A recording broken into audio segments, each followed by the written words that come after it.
Today we're going to talk about the green monster under the bed, money. How did you deal with an entrepreneur in the earliest stages in the business in regards to your finances? And that could be maybe your husband, could be your son, could be even your friends. Sometimes you're like, what is this person doing? And their finances just seem not to make sense. So I just want to give you a few tips and tricks to know how to deal with that, because out there's a lot of information about how to deal with the naysayers and the haters, but how about how to deal with your loved ones when they are actually worried about you, and you as a family or the friend of entrepreneur, how can you deal with their journey? And today is specifically about money. So let's just start by addressing like the green monster under the bed. So in the earliest stages of entrepreneurship, there is a lot of money going out and a lot of time. And it's crazy how people actually start into having their own business, or they want to start their own business because they want to have freedom of time and money. Well, let me tell you, that's a myth. Like, there's nothing far from the truth than thinking that owning your own business or starting your own business is going to actually give you the beginning freedom of time and money. I know it's very cliche, and they said, well, businesses are like babies, but they actually are like babies. When you have a brand new baby, everything is new, it's hard, you don't know much about it, and then they depend on you 100%. Money, time, everything. They won't survive without you. So in this case, the business, it won't survive without your loved one or their money, because businesses at the beginning are very fragile. And I'm not talking about just like the first year or 2 years. Sometimes it's like 5 years. Like, it takes a long time to, depending on the business you are, it might take a long time to actually see the results that you're looking for in regards to time and money. So when your loved one starting a business, you need to understand. And the first thing I want you to do, and the first thing I always advise the spouses or family members or even friends or entrepreneurs themselves, what I tell them is, let's get perspective. Perspective is very key. So the first thing you need to know, and surprise, surprise, businesses at the beginning are just not going to make sense. Okay, so I remember my husband when we started our business almost 4 years ago, the amount of hours he was putting in. And just picture this, when we started, we had a 2-year-old, we had a baby on the way, so I was pregnant, not the most happy person in the planet, right? So he was putting so much time into this business. And when he was doing that, I was like, okay, if you were working at McDonald's making minimum wage with the amount of time you're putting into this thing, we probably could be doing a lot better financially. So that's just the way it is. I get it. I get you. It is just that that's the reality. At the beginning, the business is not going to make sense. And to be honest with you, at the beginning, the reality is that you're going to feel like you're losing in every arena. Okay? So you're not going to see your loved ones, call it husband, wife, friend, son, daughter. You're not going to see them as much because they are working hard. And if they're not working hard, well, that's a different story. But usually the entrepreneurs, they work really hard, especially in the first years, because everything depends on them. There is not enough money to hire people to do this or to do that. It's all a one-man show. So at the beginning, it's just not going to make sense. All you're going to see, and I get it, it's an empty chair at the dinner table. All you're going to see is an empty bed at night, and an empty fridge, and an empty pantry, and an empty bank account. Because at the beginning, the results are just not there. It's the way it is. You need to let the business compound. But that's going to take time. Have you ever wondered, like, I'm pretty sure you probably thought about, Steve Jobs, lucky wife, lucky family members. Yeah, but what was behind all the struggle and all the hard work they had to put at the beginning? So first thing I recommend is get perspective. Now, you're going to feel like you're not winning in any arena. You're going to be like, I'm not seeing my partner or my friend or my daughter or my son enough. They are not making enough money. if you're a wife like me, they're not helping me at home. I was at that moment, I was on my own career working in my own job, so I felt like I had to do all of these things, right? I had to work and take care of the kids and going to prenatal appointments by myself, and things were not making sense. We didn't have like piles of money rolling through. We didn't have a ton of time either with ourselves, like with each other. We didn't have time to go with friends, like the normal life that the Monday to Friday 9 to 5 people do, right? It was just not making sense. But the reality is, imagine how they feel. One of the things that really got me is thinking is, okay, so I'm complaining because I'm not seeing him enough. My kids are not seeing him enough. Money is not like piling, like, we are not rolling in dough. Our marriage, well, we barely see each other. We just probably high five in the morning because he was on his way to work. And but I just thought, how is he feeling? All eyes are on him. We are depending on him. And it's not that he loves missing every morning breakfast or every birthday or whatever they were missing. It's not that they enjoy doing that. It's just that the dreams are bigger than their fears. It's because they want to do it for you. They want to prove you that they can do it. And they are so brave. And the entrepreneurship journey is hard. But believe me, it doesn't have to be lonely. You don't have to leave them and just like stay away. Like if they got some sort of disease, like I don't know what's wrong with my husband or my son, something must be wrong with them, and then just like stay away until that goes away. Because it's not going away, and it's just not fair. Let's just try to enjoy it. So in that regards, get perspective. Think about how they're feeling, and let's try to support them.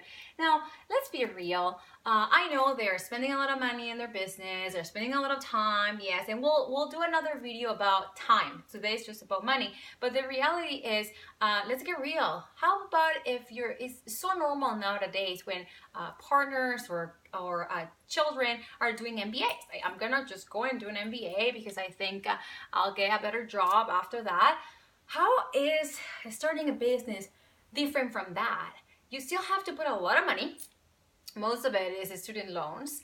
You still have to like put a lot of time, right? Because they need to study and they need to do projects and they need to do all that. And then their job is not even secure after they're done. So we just have to get real and get a little bit of perspective in regards to what starting a business is all about. Now I'm gonna give you 6 tips that are going to probably help you, hopefully help you in how to deal with this. And this is from me as a spouse, from my perspective, but this can be applicable also if you have a child in business, if you have a friend in business. It really can apply for many people. So the number one is, what I did is we understood that it takes money to make money. I'm gonna say it again so that you remember. Think about the fact that it takes money to make money. So when we started to put a lot of, not a lot of money, because actually our line of business didn't require a huge expense up front. But it did require money in other areas. Like when we started, we had to hire a babysitter most nights because we were both working. I tried to help my husband as much as I could. And then we had business trips and this and that. So I had to hire a babysitter, and then I had the kids in daycare, both of them. They were 3 years in one, and we had to put them in daycare and babysitters, and then we had to hire an assistant and then office and all those expenses. And people are like, are you crazy? You're telling me that you're paying, I don't know, $2,000-$3,000 in childcare for you to be in the office in a business that is not producing even enough to pay for childcare? Are you telling me that you're spending all this money on trips to go out there and meet clients and all that, where you are not even making enough to cover for that? But we just had a different vision. I just understood that the entrepreneur mentality, it was like you need to put money to make money.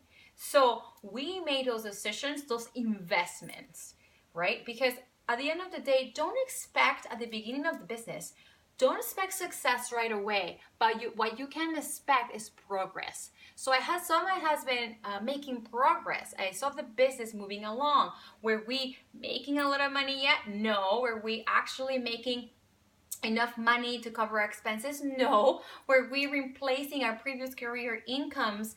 No. But I saw like more and more and more momentum, more money coming in. Like I saw the progression. So don't expect to see success, but yeah, you can expect to see just the compound efforts paying off bits by bits. So when you see that, then you have to take decisions on when and how you're going to invest money to make money. So that's very key. The other thing that we did is we simplify. So when you need to make more room in your life for the upcoming wealth, that's just the way it is. What I mean by that, my husband and I came from careers prior that were very profitable, but they were a job, right? So we just climbed the corporate ladder. We got to very good positions with very good salaries. And then when we became business owners, when he started to be a business owner and then I joined later, the reality is that we had a lifestyle already. We had trips and cars and shopping and whatever. We already had a lifestyle. We had bought our dream home. We had a beautiful home. But when we came into owning our own business, we realized that we needed to simplify. So we needed to make more room for money to go out and be invested. So sometimes you need to let go of things you think you want for the things that you really need. We understood that we needed to put the money in time where in things that were going to move our business forward. So what we did, it was very hard for me, but I let go of my dream home. It was an expensive one and it was far from our offices. So we put it on the market and it was heartbreaking. I wasn't even there for when they move our stuff. I just paid someone to pack everything and take it to the other house. And we lived in a rental, right? And people are like, are you crazy? Like, why would you go through all that living in a rental when you had your dream home, when you already have this lifestyle? And we went from doing all of that, having sports cars and things like that, to owning a Kia. And people made fun of us and say, why would you trade your Audi for a car that is made in a furniture store? And I'm like, it's not IKEA, it's Kia. But anyhow, people used to mock us. What are you doing? Like, I started to buy a lot of my art clothing in thrift stores. I had a couple trips to the food bank, to be honest with you, but we just had this dream and this vision and we could see things happening. And those sacrifices didn't feel like sacrifices.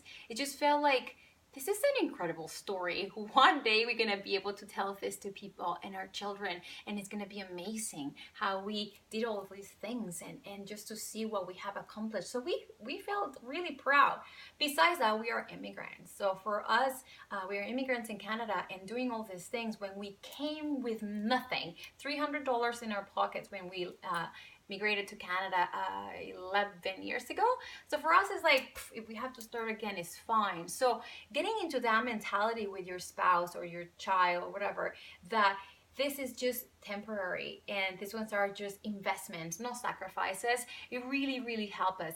And obviously, because we had all this lifestyle, then it is very hard when you look at your neighbors, you look at your friends, and you're like, oh, I miss this lifestyle that we used to have when we had a secure job, right? Vacations and a paycheck that it was for sure hitting every 15th of the month, and they're going to parties and they have the weekends off and they go shopping. And it is very tempting, and you're like, oh, I miss that. But you know what? The reality is that all those things that the forever job people, I call them FBs, this picture that they portray, that's actually the catch-22. That is actually what makes the rat race, that traps them into the rat race, right? Because it's so enticing to get little pieces of good so that it takes you away from great. That's just the reality. Is their life seem to be awesome, but the reality is yours is gonna be much, much better. You just have to wait. And the awesome thing, the even better thing, is that this is all depending on you. Their lifestyle depends on their jobs, and your lifestyle will depend only on you and what you want to do and how you want to do it in the future, right? So the reality is this is just temporary, and you need to keep that in mind. And the sacrifices and their lifestyle is just what any job wants you to feel like. Oh, it's great, I'm gonna give you this 2% raise every year, wow, right? But the reality is it's keeping you for your destiny, for an amazing life that you can create for you and your family, but from a legacy that you can leave for generations to come. So that's the thing, like that's the second tip, is simplify, make room for the great wealth that is coming your way. Learn how to live with little. So when all this money comes into your life in the future, you know how to manage it properly. So advice number 3 is create a hell of a budget with a tiny bits and pieces of heaven. So I'm gonna say it again. Create this hell of a budget with tiny pieces of heaven. And what I mean by that is when I finally got it, right, the entrepreneurial side, I could see with my husband lenses, and that didn't click right. Took a little bit of time, but when I finally got it, we sat down and created a budget for us. And to be honest with you, I asked my husband to deal with our finances. I said, okay, you know what?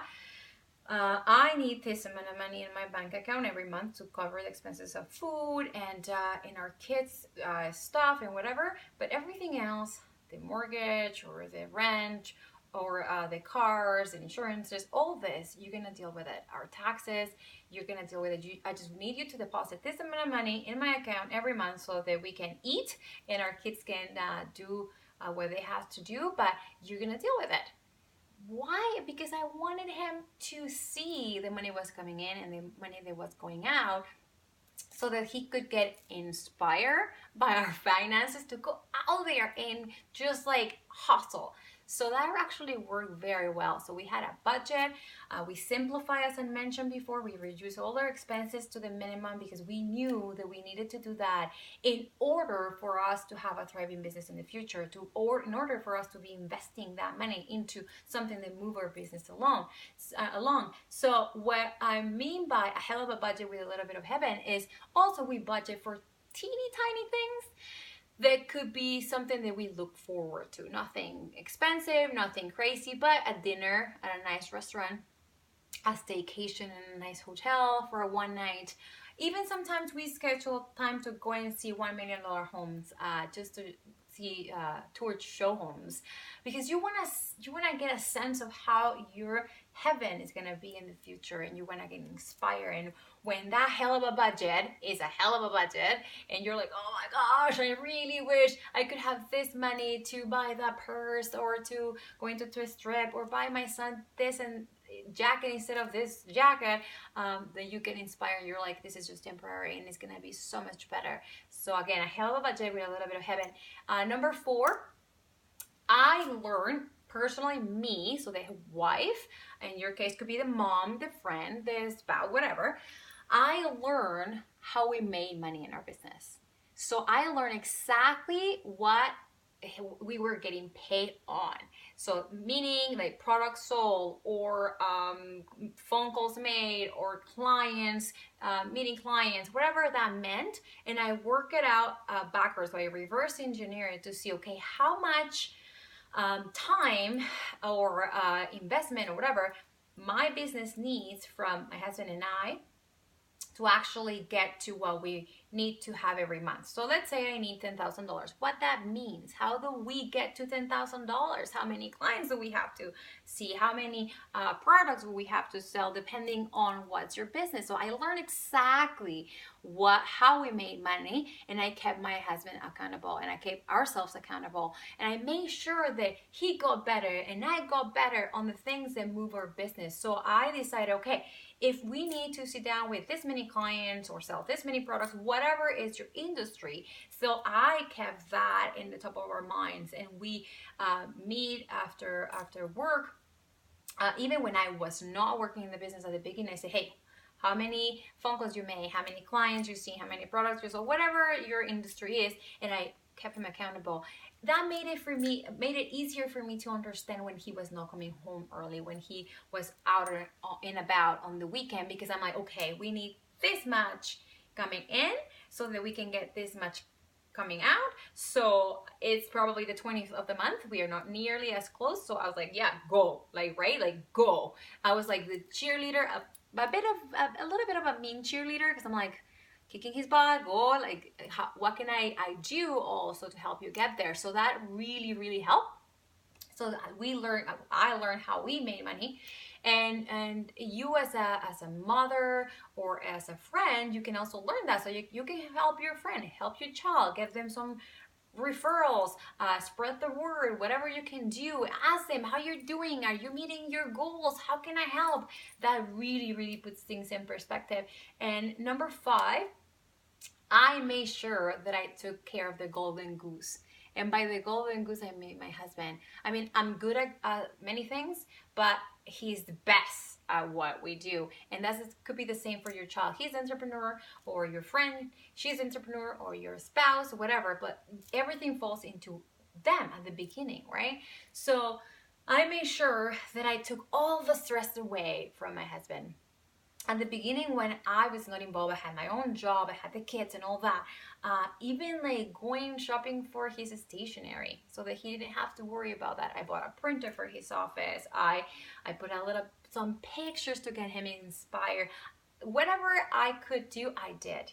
And then spreading the word about what we were doing, about what he was doing. And so I took all the stress. I took the cars for services. I shovel the snow, and I'm from Mexico. That was not fun, but I used to do everything, because he is my golden goose. He's the one who has this energy and this drive, and as much as I want to do it, he has a vision. I feed from it. I feed from his hope, from his dreams. But at the end of the day, he's the one. He's a crazy person, so I take care of him. I know sometimes people think like this is a little extreme, like you really go all out and do all these things for him. You choose his outfits every morning, pack his lunches, and I'm like, yeah. You know why? Because it's the same concept than having an Olympic athlete. They don't worry about what they're gonna wear in the next competition. They don't worry about what they're gonna eat. They have nutritionists. They have this fashion people that do all for them. Like, I don't know, they have massage therapists. For me, I understood that the more I could help him focus on his craft, the better he was going to be, and the faster we were going to grow our business. So I understood that, and I stand by it. I stand by it even today. Now, the other thing you need to understand is I made sure that he went out there and did what he's best at doing. Because I see a lot of people that when they see the children or the spouses being an entrepreneur, starting their own business, they're like, hey, you don't have a schedule. How about now that you have your so-called business, you help me, taking the kids here, taking the kids there, running these errands, because I have a schedule and you don't. So it's easier for you. Let me tell you something. If they are not consistent in their business, their paycheck, meaning your paycheck, or in the case, because I'm the spouse, but their paycheck or whatever money they make, their income will not be consistent. Consistent efforts, consistent results. So if you're trying to take away your spouse, your child, whatever, from their business, right there, you're taking them away from producing the results you're actually hoping them to get. So very important. And number 6, have lots of faith in them. Lots of faith. It is hard. Entrepreneurship roller coaster is crazy. But the reality is that you don't have to believe in the business. You don't have to believe in the market. You don't have to believe in the products. All you have to believe is in them. And I know if you're like me, you love them, you appreciate them. One day, if there's your spouse, you met them and you decided to start a relationship with them, even not knowing them 100%. If that's your child, one day they were born and you didn't know if they were going to be a good kid or a bad kid, but you didn't just like drop them in the neighbor's door, which sometimes I feel like doing, but anyways, you love them and you care for them and you hope for the best. So in this case, in this lonely, crazy road, just believe in them. For me, when the economy in Canada went down and my husband got laid off, I saw his eyes, and I saw how much that meant for him, and it meant a lot to me. I felt like all the potential, all the things that he was meant to be, this incredible person that he was just not being appreciated out there in a regular job. So from there, every time that things go harder in our business, I just thought, I don't care. I don't mind. I'm gonna keep pushing. I'm gonna believe in him, because he deserves better and we deserve better. And I just hope that this can help you somehow, shed some light into what our journey has been and a couple of tips that you can all use. And I'll keep you posted for more information. Next time we will talk about time, because that's another big investment that you need to make when you start a business. So stay tuned and see you next time.